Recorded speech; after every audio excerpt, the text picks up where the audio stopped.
Et j'avais créé un spectacle avec des serpents, donc je me produisais avec des serpents. On a bien Tu profité. n'es pas simplement belle de l'extérieur, tu es de l'intérieur. Oh, alors là, ça... Ah non, non, non, non, non, ça il faut le dire. Les cabarets, il y a 30 ans, 40 ans, c'était des sorties de couple ou entre amis. Picnic time!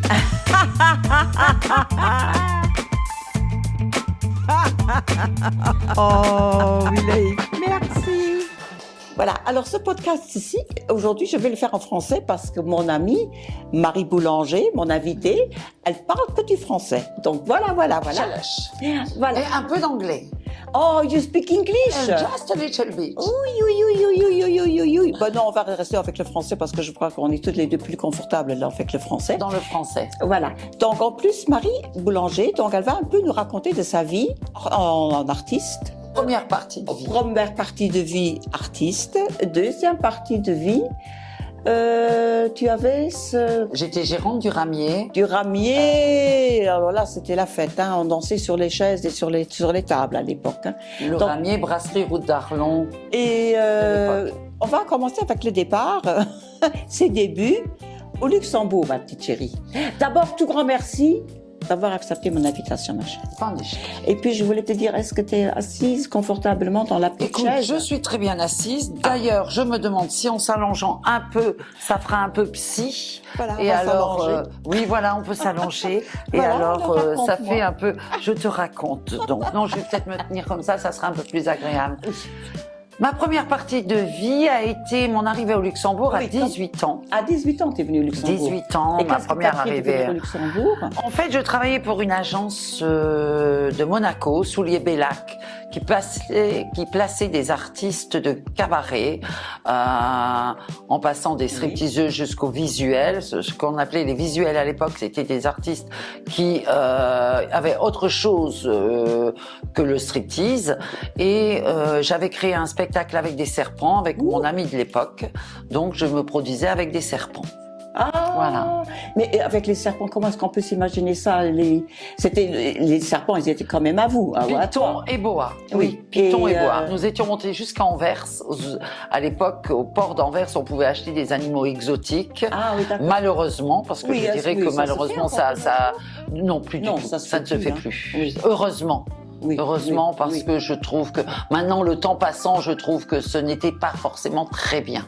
Oui. Étant plus jeune, on ne réalisait pas ce qu'on faisait. Maintenant, je Oui, ne mais le ferai bon. plus. Oui, mais c'était différent. Oui. C'était Ouais, ouais. différent. On a une autre vue là maintenant sur le gardiennage des animaux et tout ça.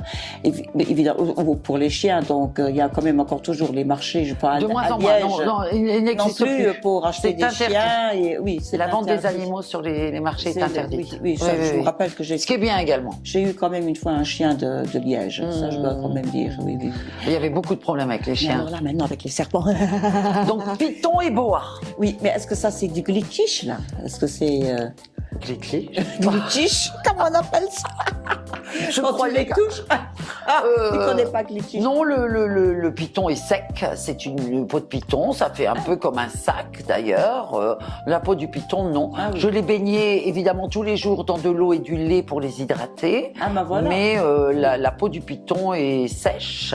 Mais j'en avais deux. J'avais un python et un boa. Un python de 5 mètres et un boa de 2 mètres. Mais les boas, ce sont celles qui ont aussi le... Non, ils n'ont pas de venin, ni python Ah ni oui. boa. Ah non. Ça n'a pas de venin du tout. Ah oui, d'accord. Ça mord et puis ça Oui. étouffe.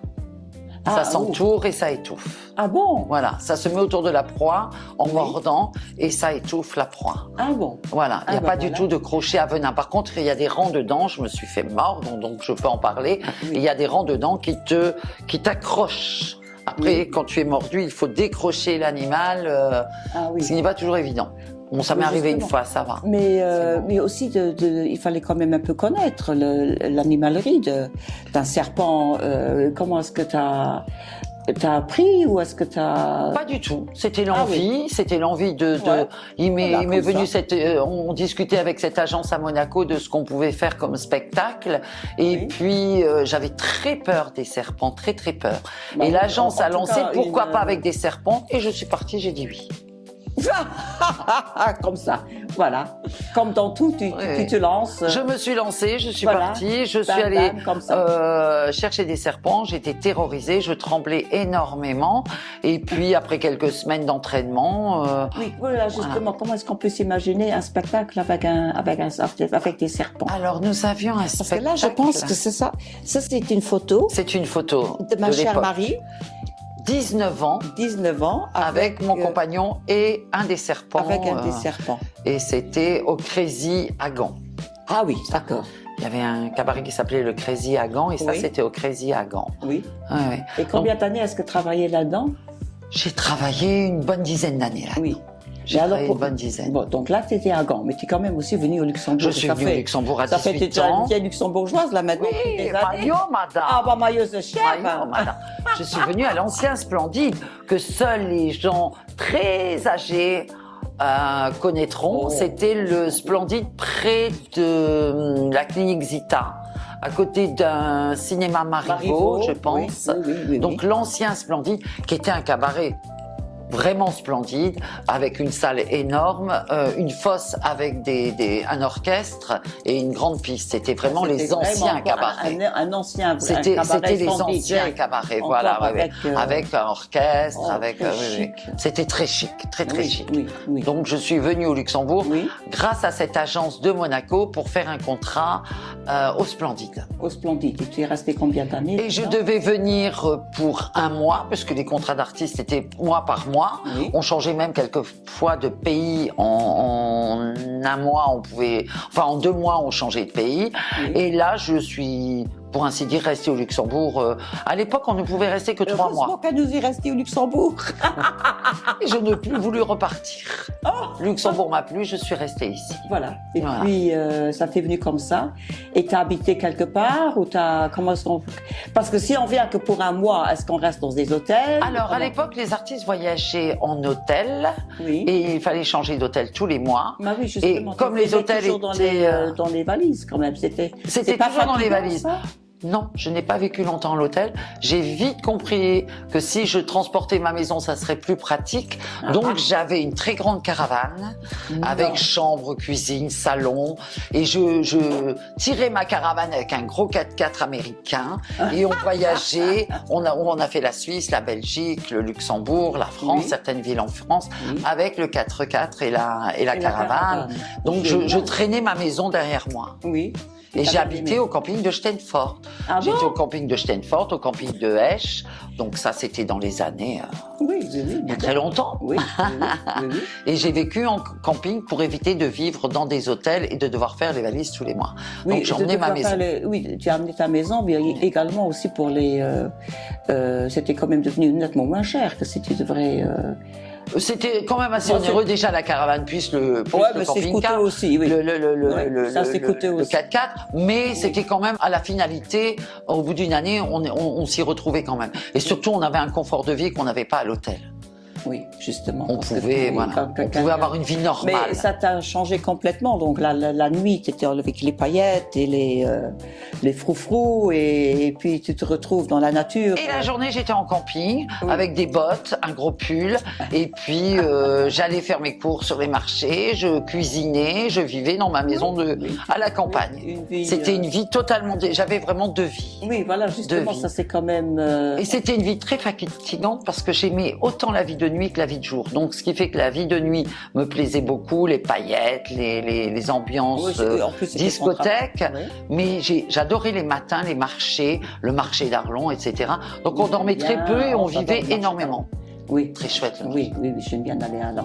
Mais j'aime bien les Belges aussi, de toute façon, j'aime bien. J'aimais beaucoup la Belgique. Ah oui. Je travaillais beaucoup en Belgique et j'aimais Oui. bien la Belgique également. Oui, moi j'aime bien les Belges. Mais puis, comme tu nous es bien resté au Luxembourg, tu as quitté quand même à un moment donné donc les cabarets ou Oui. les shows. Et puis, qu'est-ce qui t'a poussé à partir ou à lâcher ça ou Bon, les cabarets, je pense que c'est le temps venant, les cabarets se perdaient de plus en plus. Il n'y avait plus ces grands établissements. Oui. Le monde changeait, il y avait moins d'argent, moins de sorties onéreuses, puisque les cabarets, c'était des sorties assez onéreuses. Et alors, le cabaret a commencé à évoluer, et a évolué dans le sens petits établissements avec uniquement des stripteaseuses. Donc là, on a commencé à envisager de faire une autre vie. De faire autre chose. Oui. Oui. Alors, ça a complètement changé. Les cabarets étaient Oui, finis, c'était la fin. c'était plus Voilà. les beaux cabarets qu'il y avait dans le temps. Oui. Et donc, il n'y avait plus ces pistes grandes, il n'y avait plus ces spectacles grands. Oui. C'était des petits spectacles, c'était plus de la compagnie dans les cabarets. Il y avait moins de couples qui ça, c'est venaient. juste. Les cabarets, il y a 30 ans, 40 ans, c'était des sorties de couples ou entre amis. Oui, Et donc, c'était. il va y avoir des spectacles. C'était des Comme on voit spectacles. dans les vieux films Oui, des années oui. 50, donc dans les vieux films américains, donc les vrais, les beaux cabarets. Et mon beau-frère, il est venu au Luxembourg aussi, donc il a travaillé, il est musicien. Et il est venu au Luxembourg avec son groupe de musiciens. Et il y en avait un qui s'est marié, qui a quitté le groupe. Donc ils étaient plus si performants non plus, donc il a quitté aussi. Mais dans le temps, c'était fabuleux. Les cabarets, c'était totalement différent. Oui, c'était une nuit dans une ville. Ah, le Charlie, qui a été très connu, que je n'ai pas connu, mais dont on m'a beaucoup parlé. Apparemment, le Charlie, c'était fantastique. dans la rue, à côté du Rosegatchen. Oui, donc c'était pas très loin. Oui, les cabarets se trouvaient toujours un peu dans le même. Mais moi, comme je travaillais, je pour n'avais pas Luxembourg, le temps de c'était pas tellement grand. Donc Luxembourg était très petit, mais alors c'était fantastique. Il y a une quarantaine d'années, Luxembourg vivait énormément la nuit. Il y avait énormément d'endroits de nuit pour sortir, beaucoup de cabarets. Beaucoup moi aussi. Et moi, c'est ces années-là où je ne sortais pas, où je travaillais. Oui, tu travaillais. Je sors plus maintenant que dans ma Dans le jeunesse. temps. Ah, je sors beaucoup Oui, plus mais maintenant. quand on est toujours de sortie, alors on cherche un autre accrochage. Ah oui. Donc c'était ton travail la nuit. Donc, Moi, c'était mon travail, mais oui. et également un grand plaisir. Hein. Oui. Mais ce qui m'a sauvé, je pense, un peu toute ma vie, c'est d'aimer ces deux vies. J'ai jamais voulu participer à une vie complètement de journée parce qu'au bout d'un moment, ça m'aurait ennuyé. Et une vie de nuit à sortir jusqu'au matin, etc. Je voulais couper à une certaine heure et rentrer chez moi. Je ne veux pas t'interrompre, mais je dois dire que tu es une personne extrême. Ou bien la nuit, ou bien le jour. Oui. Hein, tu es un peu dans tout. J'ai voulu toucher un peu à tout. Voilà. Ah bah oui, mais ça c'est bon. Ça c'est bon. Mais un peu. Comment je vais dire? Ah, mais j'ai tout fait à fond. La vie, la nuit, la vie, le jour. Pour ça, je te disais que c'était très fatigant parce que je voulais vivre la nuit, mais on ne rentrait pas dormir. On rentrait se changer et on allait faire les marchés le matin. Voilà. En rentrant de cabaret à 5h du matin, on partait à 7h, 8h faire les marchés. Et moi, je pense, même si, n'importe quand tu rentres du travail, donc tu peux pas tout de suite, et ça les marchés, c'était comme une petite méditation pour toi. Voilà, exactement. Là, je revoyais enfin des gens normaux. Oui, c'est ce qu'on pourrait dire. Mais maintenant, encore pour les serpents, parce que ça m'intrigue aussi toujours un peu. Tu les as gardés longtemps? Tu les as comment? On les a gardés pendant une dizaine d'années. Oui. Un est décédé juste quand on a arrêté de faire les spectacles. On en a encore gardé un pendant quelques années avec nous. Mais nous avions décidé de vivre dans le sud de la France. Oui. Un jour, il a eu un comportement un peu bizarre. Malheureusement, quand on travaillait au Luxembourg, on avait un vétérinaire, celui du zoo d'Anvers, qui s'y connaissait énormément en animaux. Oui. Et là, nous étions dans le sud de la France, donc un vétérinaire a voulu s'en occuper, mais le serpent est mort après quelques semaines. Mais on l'a eu quand même une quinzaine d'années. Oui, oui. Alors il est quand même peut-être arrivé. Et après, c'était devenu. On l'avait utilisé au début. Il avait quand même un 5 étoiles chez toi. Oui. On l'a utilisé à des fins professionnelles au début, et puis après, c'était devenu notre bébé, qui vivait en liberté dans la maison, qui était avec vous. Et qu'est-ce qu'on ils se nourrissent de quoi Ça, c'est le côté qui va fâcher. Le serpent se nourrit de souris quand il est plus petit, de rats quand il est plus grand. Donc, on avait trouvé un laboratoire de tests sur animaux, malheureusement, qui avait son propre élevage et qui nous faisait livrer des rats. Et alors, le serpent ne mange qu'une fois par mois. Ah bon? En ce qui nous concernait. Oui. Donc on a acheté 5 rats et puis on devait lui donner un rat à manger et puis il en mangeait un deuxième, un troisième. En une journée il a mangé et après il est tranquille pendant un moment. Ah bon, ok, d'accord. Ouais. Ah oui. Ça c'est le côté qui fâche un peu, c'est que... Oui, mais bon, c'est la nature, hein, donc... c'est la nature. C'est peut-être pour ça aussi qu'ils les vendent plus dans les... On peut Est-ce qu'on les trouve serpents, on les trouve encore en animalerie. Oui. Serpents, on trouve encore. Oui. À l'époque, chez Humblé à Liège, il y avait un magasin spécialisé où on trouvait même des singes. On pouvait acheter des perroquets en vente libre, des singes. Maintenant, c'est beaucoup plus réglementé. Hein. Ah oui, mais on trouvait des... Et d'ailleurs, j'avais eu presque l'idée de faire un spectacle avec un petit singe. Et puis, Dieu merci, on s'est rendu compte que là, par contre, c'était pas bien. Non. Donc, on ne l'a pas fait. Vous l'avez pas fait. Ouais. Oui. Ah bon, bah, alors, t'es quand même resté au Luxembourg, qui t'a tellement plu. Luxembourg D'ailleurs, m'a elle y plu. est encore toujours. Et puis... Entre les deux, il y a eu quand même quelques années dans le sud de la France oui. où j'ai eu un petit établissement un snack à l'entrée de la ville de Lourdes. Oh! Expié tous mes péchés. J'ai expié tous mes péchés dans ces années-là. Et puis, je suis revenue au Luxembourg. Oui. Et puis, j'ai ouvert, j'ai repris le ramier, la brasserie Route d'Arlon. La Route d'Arlon, oui. oui. Là, je me rappelle, parce que là, on faisait bien la fête. Hein. Oui. C'était un établissement j'ai eu beaucoup de chance, ça a pris dès le départ.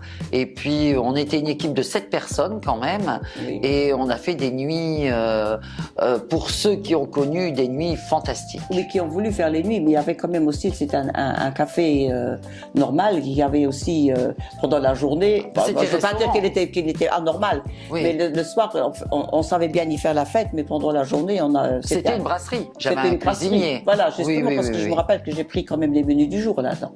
On avait un cuisinier, jusqu'à 18h c'était un café et le soir j'avais instauré, je montais la musique, c'était uniquement basé sur les années 80 et c'était une grosse fête. Et je suis peut-être bien tombée dans les bonnes années là parce qu'en fait c'est l'année où le Chapeau Melon Route d'Arlon a vendu et où commençaient les lounge bars. Et donc il créait tous ces bars modernes avec des musiques très modernes et moi j'ai dit non, ça ne me plaît pas, je veux absolument rester dans un café très ancien. Je suis allée à Bruxelles pour acheter justement chez les antiquaires des choses encore plus anciennes. J'ai joué sur le style vieux café avec ces musiques des années 80. Et je pense que c'est ce qui a plu. C'est ce qui a plu. Les gens étant déstabilisés. Ils savaient ce qu'ils trouvaient là-dedans, donc ils savaient... J'ai vraiment surfé sur la nostalgie. Et les gens sortaient dans les établissements modernes, ce qui se créait à l'époque, parce que là, on parle quand même d'une vingtaine d'années en arrière, et se créer les lunch bars et les choses comme ça. Et ça plaisait, mais les gens avaient besoin quelquefois de se retrouver dans un établissement connu ou une musique connue.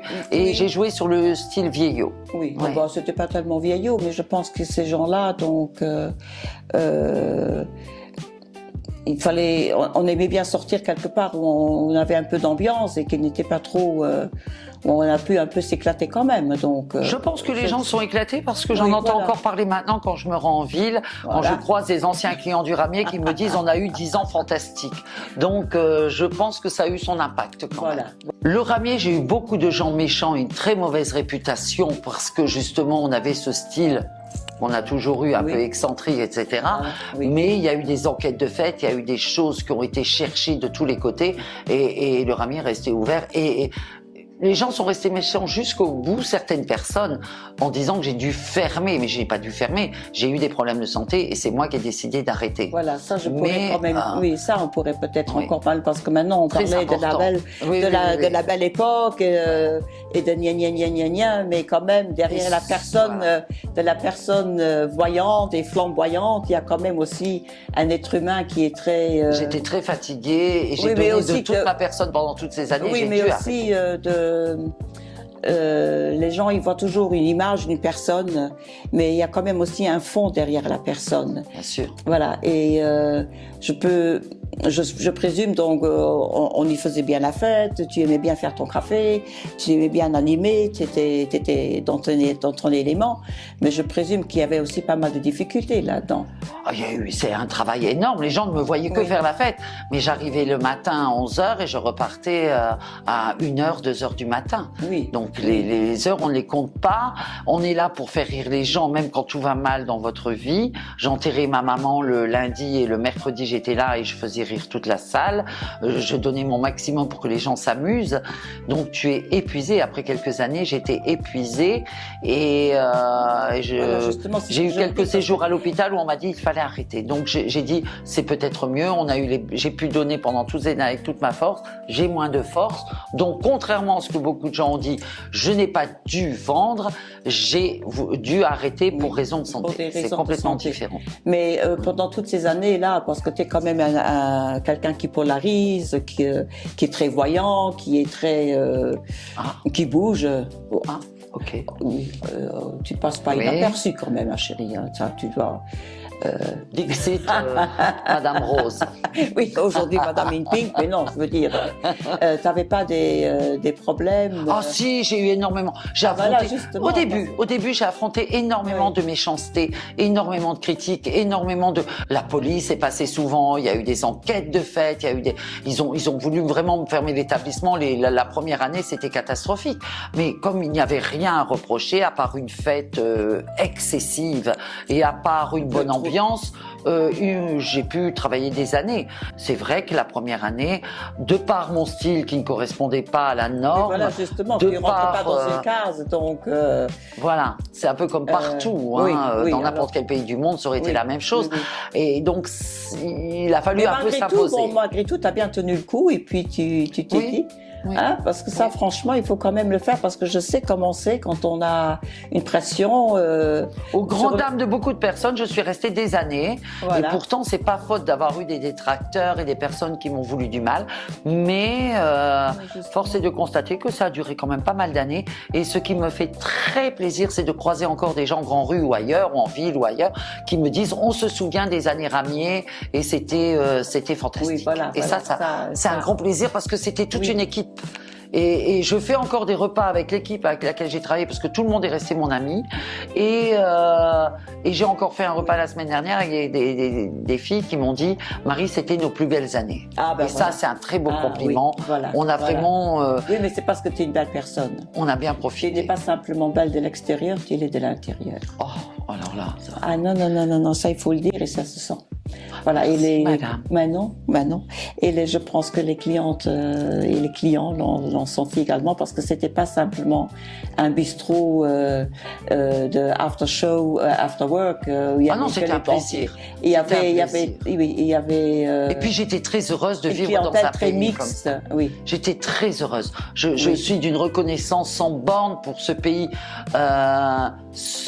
qui, quoi qu'on dise, était beaucoup plus ouverte que la France et on était très bien au Luxembourg. Parce que du moment que tu connais un peu les luxembourgeois, alors là, je pense que du moment que tu es accroché, alors ils te lâchent plus. Hein. Je suis une pro-Luxembourg. C'est pour ça qu'elle est encore toujours là, on ne lâche plus notre Marie. Je suis une pro-Luxembourg et je dis, j'ai fait les cours pour apprendre le luxembourgeois. Je parle un peu, très mal, donc j'ai un peu de complexe à le parler. Il comprend tout, fais gaffe. Hein. Il ne faut pas lui dire quelque chose, pas op.